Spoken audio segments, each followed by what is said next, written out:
ፎቶዎቹን ደረታ ላይ ታቅፋቸዋለች ትስማቸዋለች وتترك لدموعها حرية እንባዎቿን በጉንጮቿ ላይ በነጻነት እንዲፈሱ ትተዋቸዋለች وتواصل زوجة የእንጀራ እናቲቱም مسلسل البغض والكراهية የጥላቻ የቂምና የጭካኔ ተከታታይ ድራማዋን ቀጠለች وتستمر في حبس الأولاد ልጆቹን ማሰሯን ቀጠለች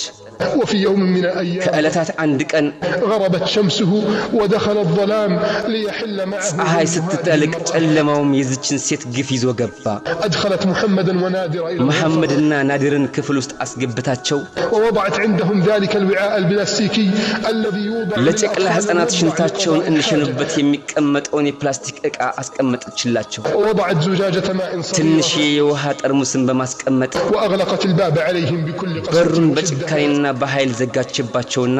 وانصرفت لتحبس ياسمين هي الأخرى في غرفة